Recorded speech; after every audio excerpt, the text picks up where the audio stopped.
Hi, and welcome to another episode of the RETV Business Talk Library on the RETV. This week, we're going to be talking about juggling relationships and business. So let's jump right into it.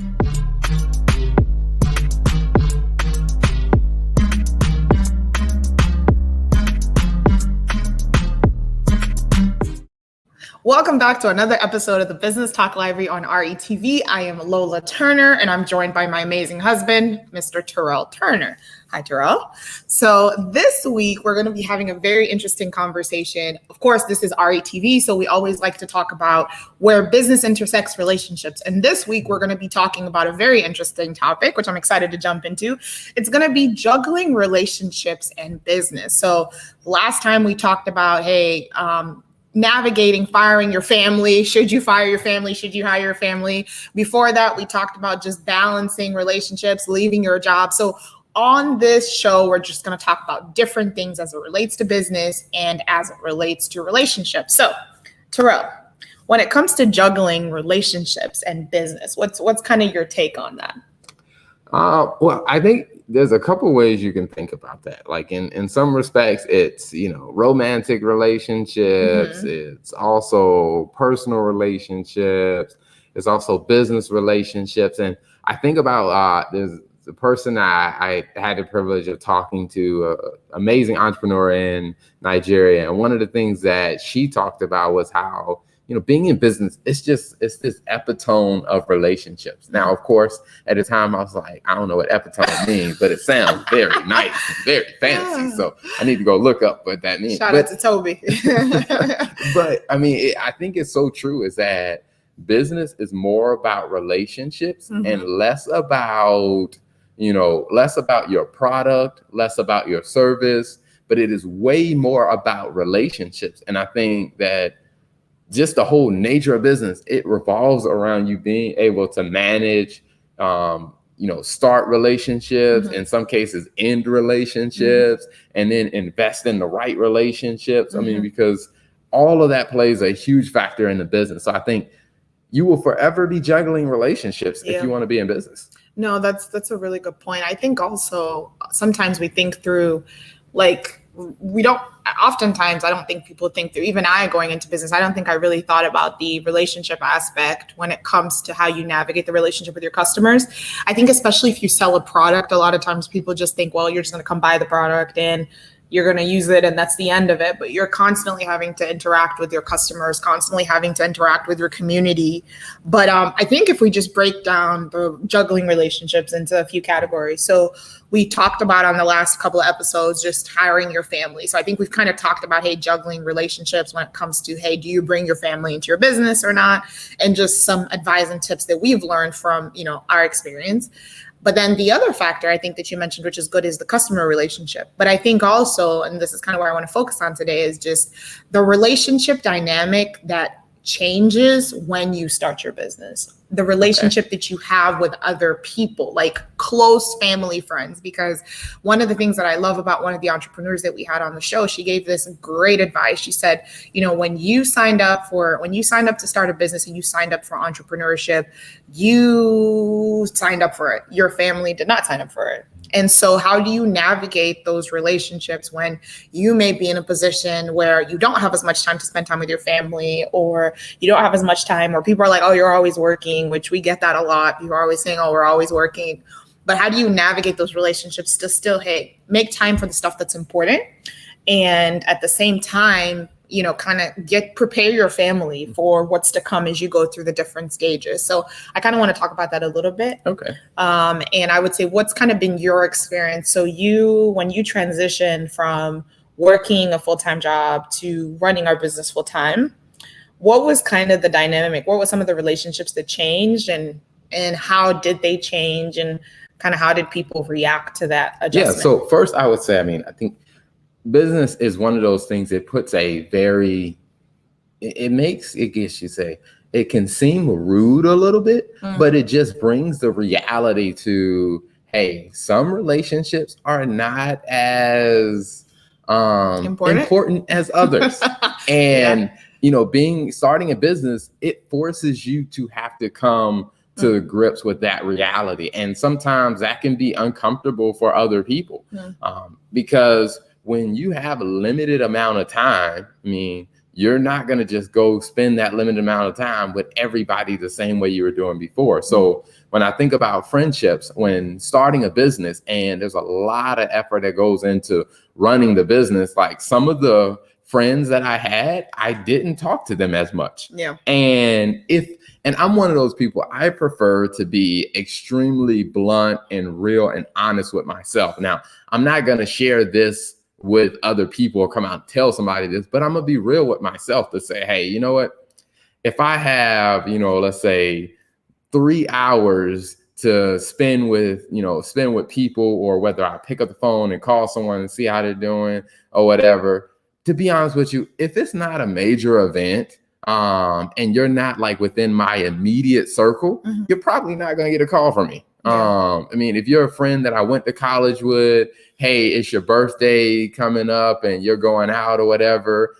If I only have 3 hours, I mean, it's going to be my wife, my immediate family, and friends that I am really, really close to. It's just like the circle gets smaller, to where if you're in one of those outer circles, you're probably not going to get a call from me. Now, I may send you a Facebook message, I may shoot you a text, but I'm probably not going to hop on the phone and have a 30-minute conversation with you, because I just don't have the time to do it. And it's not any disrespect to you. It's just, hey, you're not in the inner circle.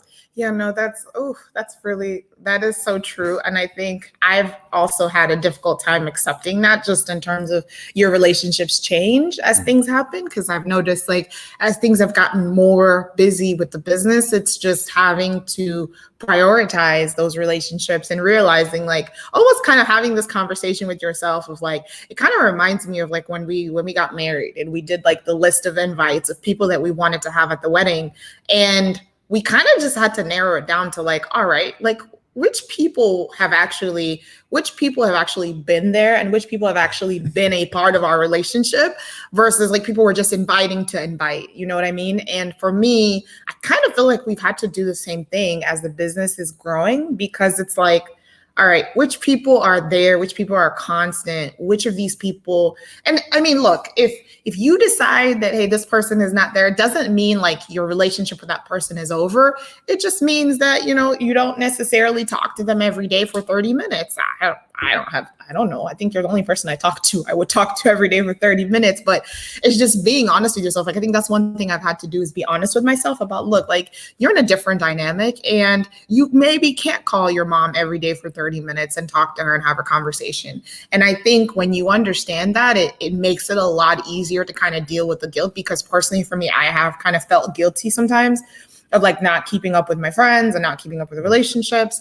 But it's just one of those things where, like, as you build your business, just prepare yourself that you won't have as much time as you did before. Yep. And I think just the reality of it, and like the emotional process that you go through of like, man, like, all right, I can't do the birthdays. I can't do all the birthdays. I can't do all the weddings. I have to pick. And I think it's funny, because I feel like as human beings, like sometimes we forget we have 24 hours in a day and we put pressure on ourselves to just do all of these things. But it's like, as you're growing your business, it's like you may be working 12, 16 hours a day. Obviously, you can probably relate to that. And so the little time that you have left between sleeping, having substantial conversations or significant conversations with your spouse or significant others, it's like, all right, you have to be selective about how you use that time. So I think that's been like something that I've learned. So I like that you said that. No, and I think it's helpful to, at the beginning of when starting your business, is let's really do like this relationship exercise, and where we list out, hey, who are all the people we have? I guess if you think about it one way, it's like when you look at your business, okay, what are the critical relationships in my business? Okay, who are the critical customers? Who are the critical suppliers and vendors? Because I know that, hey, if I'm going to keep my business intact, I need to keep those key relationships strong. And let's say you have a relationship with a customer where it's not a repeat customer. It's not a major significant customer.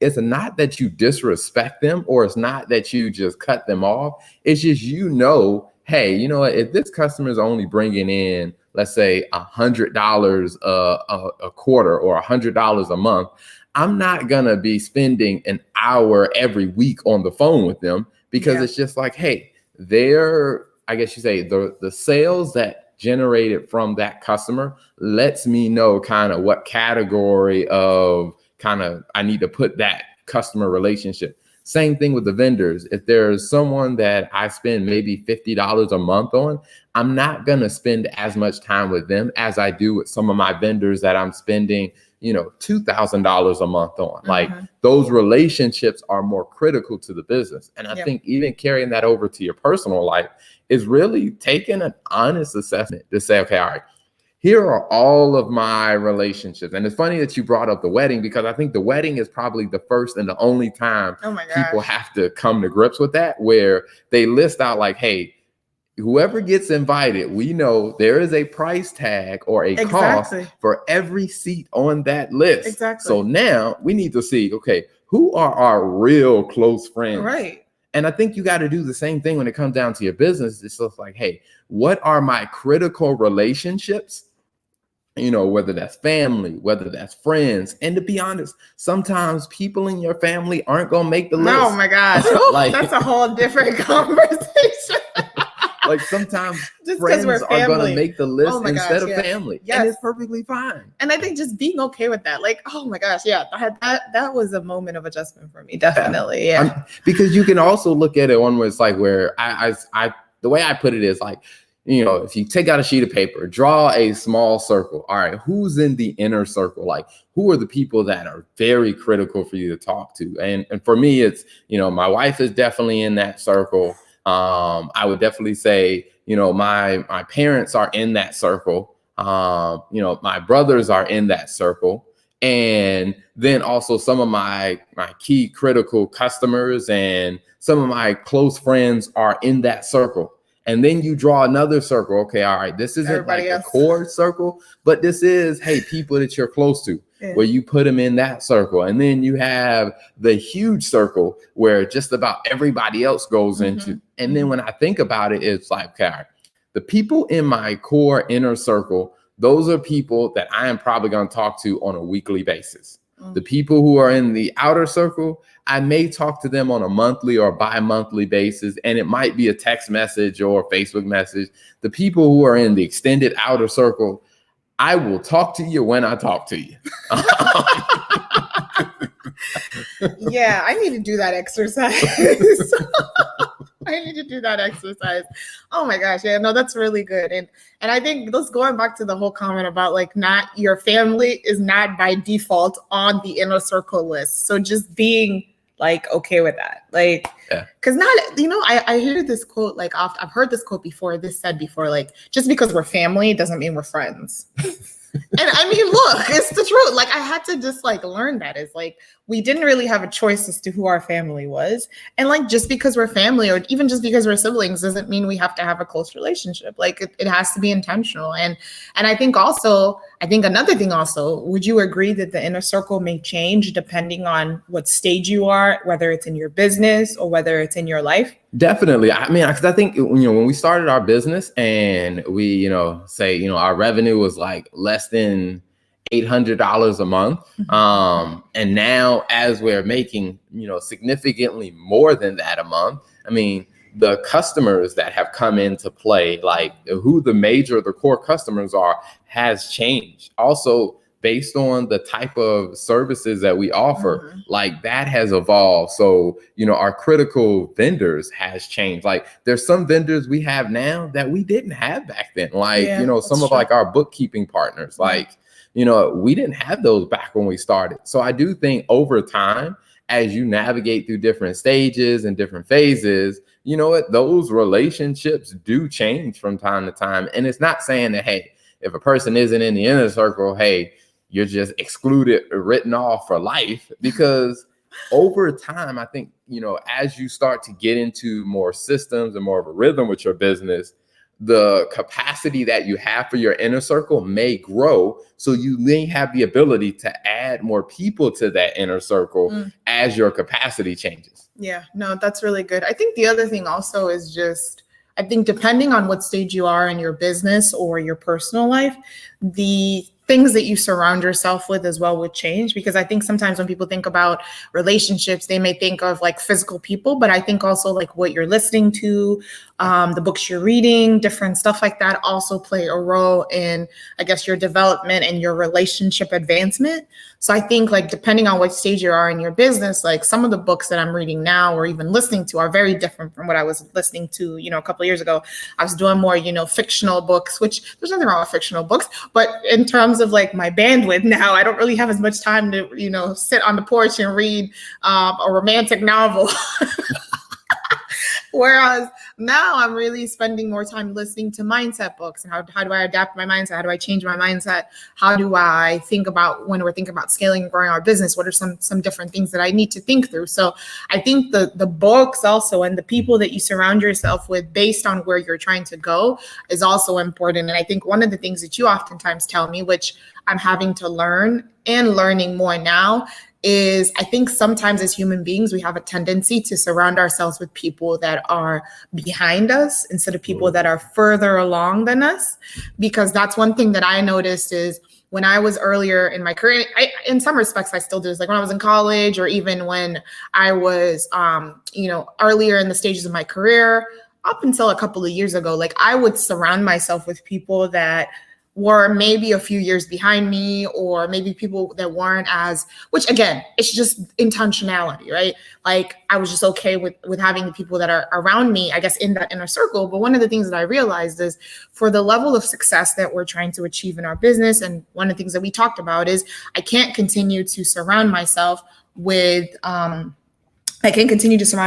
with people that are not where I'm trying to go. You have to challenge yourself and grow. So that's been something that I've had to learn. And it's been a difficult lesson just because you get comfortable and you feel like, man, like I've done it. Like I've made it in life, like I'm here. And then somebody comes by and has done like 15 times the things that you do, and not necessarily in the comparison mode, but just like if I'm trying to go to level A or level B or whatever level I'm trying to go to, I can't continue to do the same thing that I'm doing to get to that level. And in order for me to advance, I need to surround myself with people that have been there and people that have done that.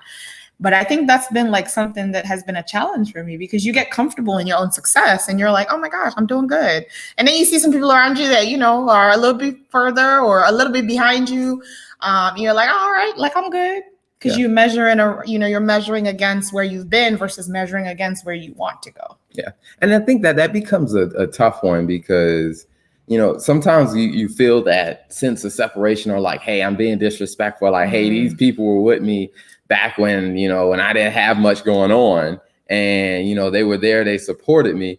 And sometimes, I think that can be a dangerous thing, because what we don't realize, I was listening to this book by Tony Robbins, and he was just talking about how, you'll either move forward, like people you're surrounding yourself with, they're either going to help you move forward or they're going to pull you back. Like there's no such thing as like being stagnant or just like living in a vacuum. You're either being pushed forward or you're being pulled back. And he was like, a lot of times the people around you, they love you, that aren't ready to go where you're trying to go, or they aren't able to push you.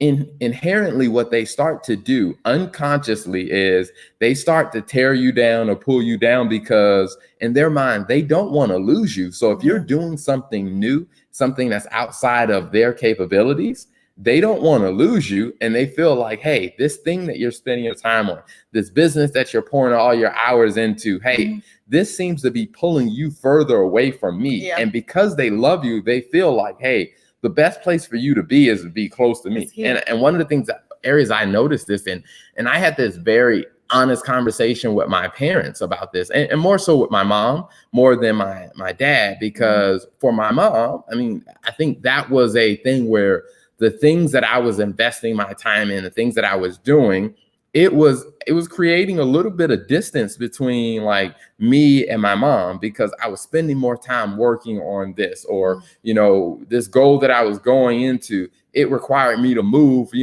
hundreds of miles away. And in some respects, I had to move to another country to move forward in the things that I was doing. And, she loved me, but it's just me actually accepting that job, moving to South America meant, hey, there was going to be a lot more physical distance there. And so when that dynamic of that relationship changed, like I said, it wasn't that she wanted to say, hey, I want to hold you back. It's just she didn't want to, she didn't want the dynamics of the relationship to be damaged. Yeah. And so we had to have some honest conversations about it. And I think like one of the obvious ways that it happens a lot is, let's say, you have, a parent has a child that's getting married. And one of the common areas you have now, thankfully, this did not happen in my situation, where you have a mother and a son, where the son is getting married, because my parents, they do a lot of catering for different events. And we've seen this happen with different weddings we've catered where the mother is sitting there mean mugging, just looking absolutely uncomfortable at her son's wedding. And even when, and the whole thought of, hey, if anyone sees fit why these two should not be wed, let them speak now or forever hold their peace. Have you had a few people speak? I've been at weddings before where you could see it on the mother's face. Oh, gosh. Where she was like, she wanted to say something, but her husband was like holding her hand like, don't you open your mouth. Don't say, do not ruin this for our son. To where it's just like, man, like that. It's because I think it's like her son is going into a new dynamic in his life. And she's struggling with the change in the dynamic of the relationship. But I think, it may not be that extreme when you start a business, but I do think that you have to be aware of that. Like, hey, the dynamics of some of your relationships will change. And one of the more obvious scenarios is when, your friends have children. One of the things that I remind my friends that have children is like, I know that the dynamic of their life is drastically changing. The dynamic of how our friendships flow will change. And one of the things that I try to reassure my friends of is like, hey, I know that you have kids. We won't do the same things we used to do. Like, you won't be able to come hang out and just randomly, or like, even when you do come hang out, you may have to bring the kids with you. Now, some people feel some type of way about like, I don't know if everybody feels comfortable around my kids. And my thing is like, I understand that that's a reality for, my close friends. I'm like, hey, just bring your kids with you. Because I know it's like, you can't separate you and that, because that's the phase of life that you're in. Right. And so I think when it comes down to the business and you're juggling those relationships, I think to what you said is be honest about, hey, what relationships are in your inner circle, what are in the secondary circle, and then what are those, those outer circles, like, hey. Definitely. I will say this as a last point to wrap it up. I think you brought up some really good points. So like the first thing I would say is just, like you said, doing that exercise, like understanding, hey, do I really need to reassess who's in the inner circle. I need to reassess who's in the outer circle. And then I need to reassess who's in everybody else in their mama circle. Like, that's out there. And then I think the other thing is just like understanding for where you are, what books, what people do you need to surround yourself with that are going to challenge you to grow? Because that was a challenge for me. And just continue to push yourself outside of that comfort zone is important. And I would just say, hey, recognize where you are. Don't beat yourself up for it. But then also kind of figure out, hey, for where your business is, where you're trying to go, are you thinking through all the factors and honest with yourself about how your relationship is going to change? So until next time, guys, take care. If you'd like to see more of the Business Talk Library, be sure to watch us every week on Tuesday nights at 6 p.m.